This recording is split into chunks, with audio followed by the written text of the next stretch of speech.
Good morning, student. Today I am going to explain history lesson number ruling the countryside, and which part today I am going to explain part 2. Now, how many points I am going to discuss here?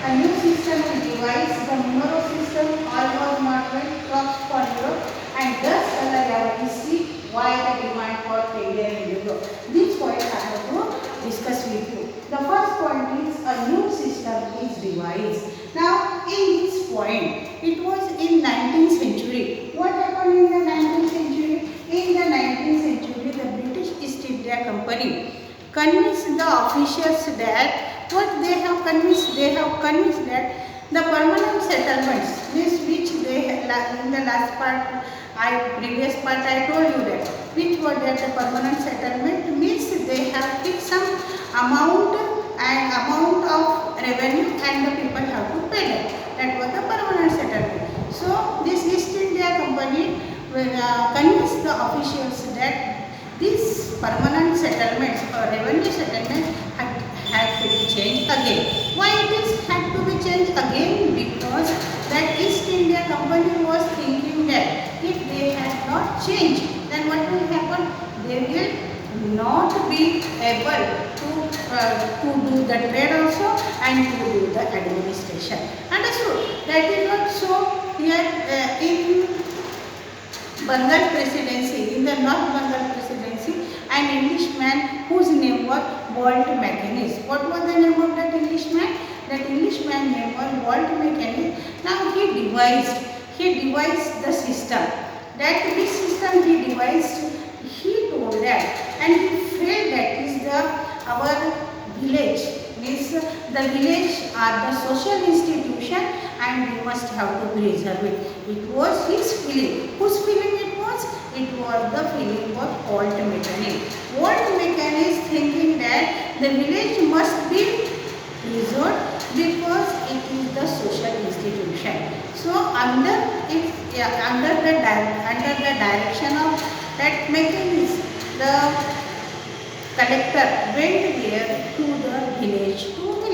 For what purpose the collector went village to village? Because for measuring the land, measuring the field, again inspection the land, and and they were measuring land also, measuring the plot also. For what purpose they were doing that?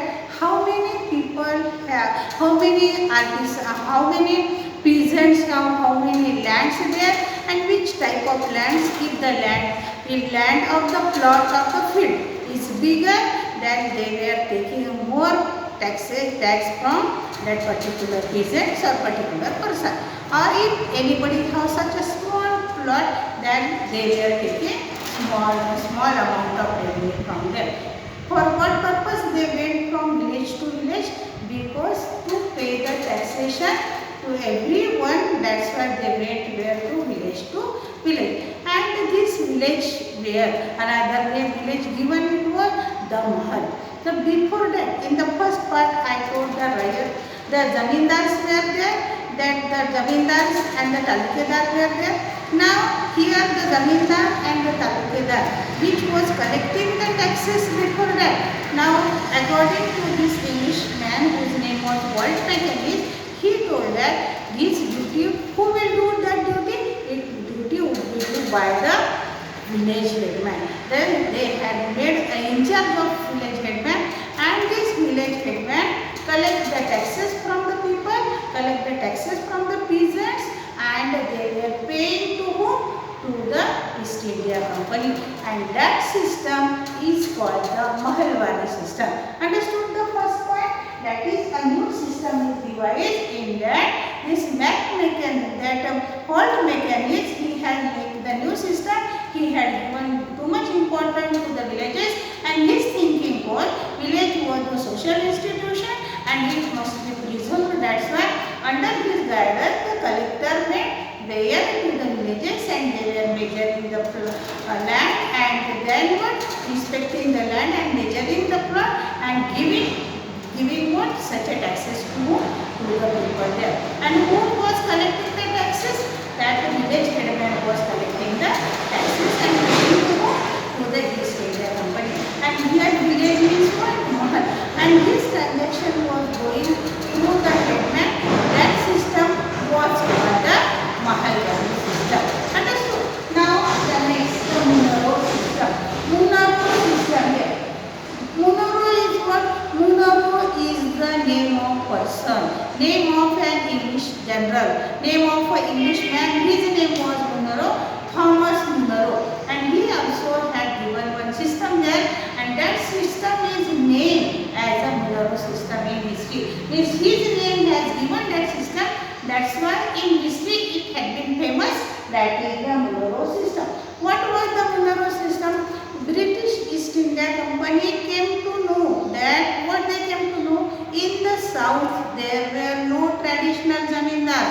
there were no traditional zamindars at that time. What they had done?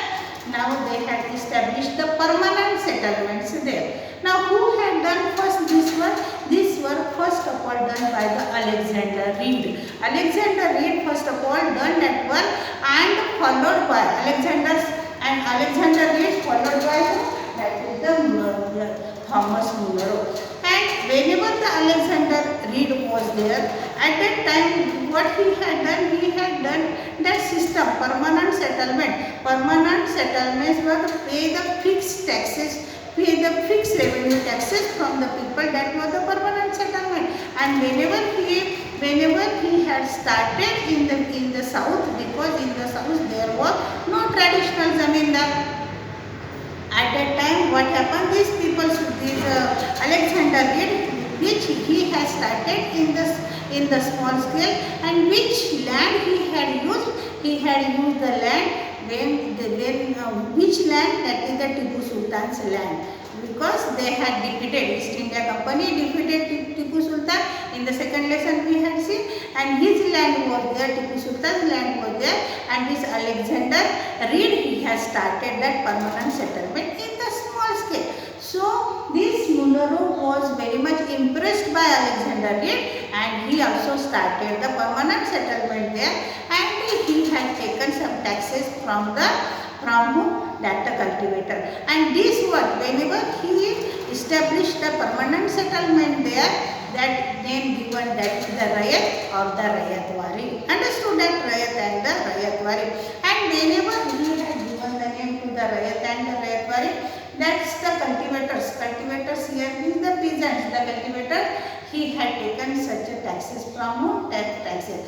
Now his thinking was, the Thomas Munro's thinking that because of this system, what will happen is it will be beneficial for the company also, and he can be it will beneficial for the company also, and it can be beneficial for the people also, and these English people or this Munro would be the paternal figure of the cultivators there. He was thinking like that. That's why Alexander Reed first of all started the permanent settlement in south, because in the south no traditional zamindar. Got it? And afterwards in the large scale, who started in the large scale? Started by the Thomas Munro. That's why this system is given name of Munro system. Understood? Now another is all was not well. Now see, East India Company always was thinking that they must have to collect more and more taxes from that.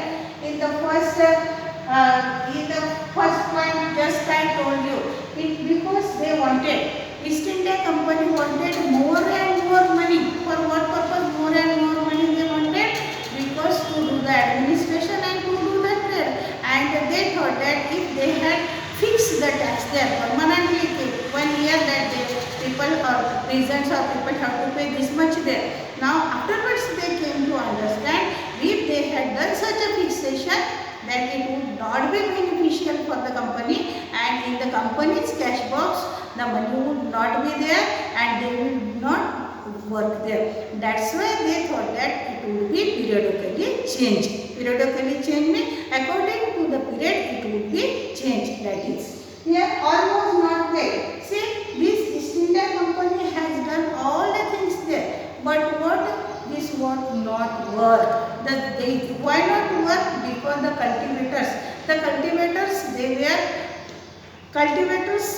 failed to pay the taxes there. Even the artisans were overthrown their jobs, and most of the people, they left the villages and they went where? To the cities. They migrated from one place to other places to do the work there, and most of that villages became the desert. Whenever the villages became the deserts, the villagers were not there, then who will pay the taxes? No one is there. That's why these all the permanent settlements which the Thomas Munro and Alexander Reed tried to establish in countryside means a village, it was failed, and the rules and regulations for taking the taxes from the people, it was not working. So in this point, just it or was not well. Now the crops for Europe. See, the East India Company always be forcing to our peasants, always be forcing. What purpose they were forcing? Because they said that which goods were demanded where in Europe, that goods only our peasants have to grow where in their field. Is it possible there? No, it is not possible.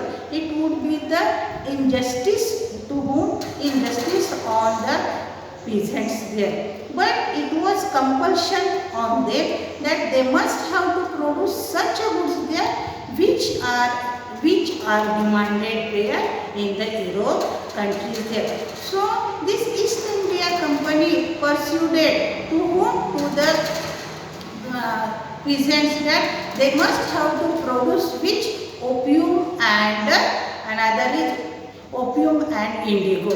Opium means what? Opium means afim and indigo means neem. Understood that neem, that which used for dyeing the clothes, blue color. That is the indigo. That opium and then indigo there. And the peasants were not happy. They were not ready to do that one. But the East India Company forcefully do that. To forcefully say to the peasants there, they must have to produce opium and what? This indigo. Understood? Now another is what? If the land is of the particular person, if the land is of particular artisan or particular peasant there, he must get the right which crops he has to take from his field there. But the freedom were not there. Now it was compulsion on the peasants there. They must have to be grown the crop which East India Company wanted.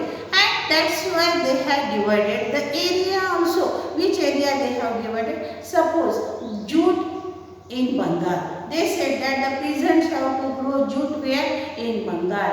Now tea where? In Assam. Then wheat where? In Punjab. And then cotton where? Cotton and in Maharashtra, and additional with Punjab also there. And rice is where? In Madras. It was compulsion on them. Then they must have to grow the crop which the British East India Company wanted. Understood? Now another is what? The Dutch color have a history. Yes, the color have a history. Does the color have a history?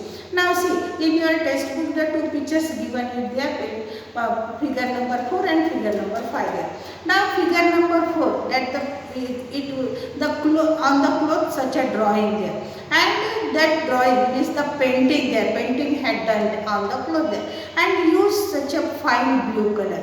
And who had made that cloth? That made this cloth made by the Andhra Pradesh weavers there. Andhra Pradesh weavers that cloth made, and that was so fine cloth there.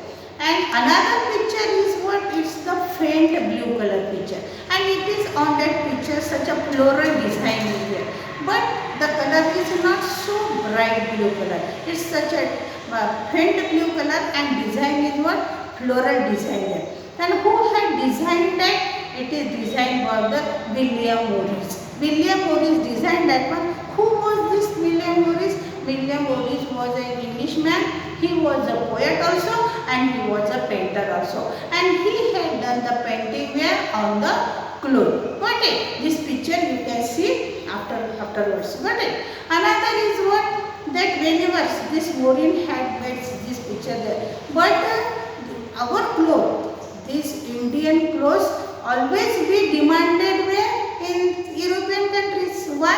Because the indigo is produced in our country. Got it? And in Europe countries the indigo is too much demanded. That's why this East India Company always compelled to our peasants there. They must have to grow what? Indigo in the large scale, because they wanted to export indigo from India to where? To the other country. And most of the European peoples giving importance to our clothes. And this the design, there was a different there. The Andhra Pradesh weavers, those who had made that design, it was remarkable, and the people were always these European people always tried to purchase that one. Understood? Another is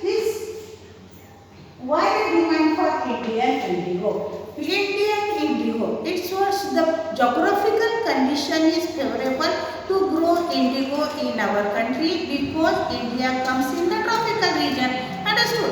And here the fine indigo our country was producing, and this indigo, this neem indigo, these people were using it to dye the clothes. Suppose they were making the cotton clothes and they were dyeing it the blue colors, and this indigo was very much remarkable. It was shine also there. So European people were too much interested to purchase this Indian indigo. Whenever they were purchasing, only 30% exporting from India. This East India Company would export 30%. Why? Because our Indian peasants were not ready to grow indigo in their field. Why they were not?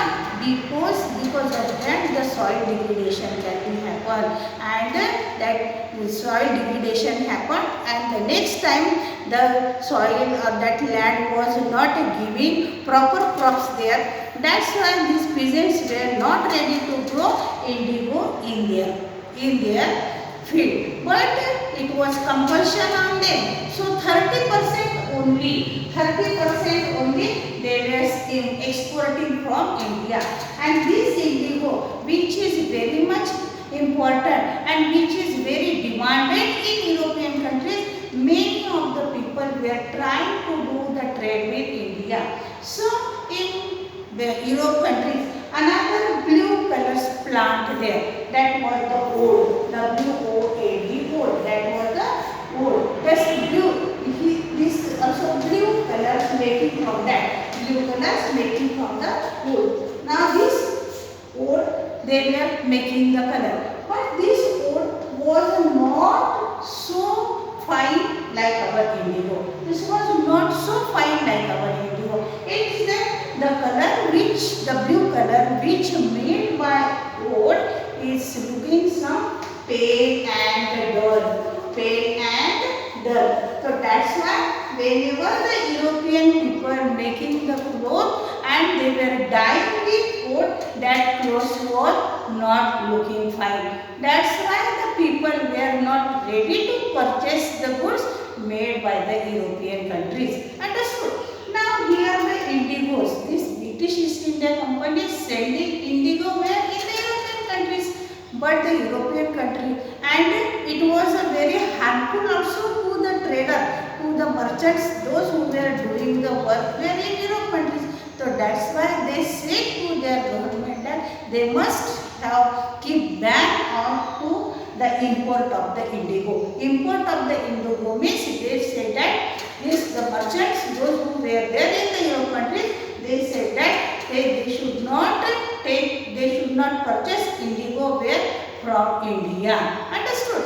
And they had a request to their governments that stop the import indigo from that. Otherwise what will happen? All the people will purchase the cloth from India and European countries.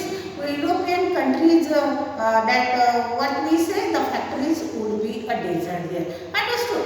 But what happened? Though they were making the cloth by oud, then also many people were there, they were not purchasing. Though there is a ban on indigo, then also the people were not purchasing. Then at last these people, these merchants from Europe, they only told to their government that they should be released that one, the import. They should be released import from India, and again started to export import from India indigo. Understood? Now many countries, the France, Italy, then some part of North America, they also started to grow indigo in their countries. But India's indigo was so fine, so not the other countries can be compete with that one, and that's why our indigo, our Indian goods, our indigo is very much remarkable in European countries, but our peasants were not ready to grow indigo ended. In another part, we will see another points. Till you have to read the lesson. Understood?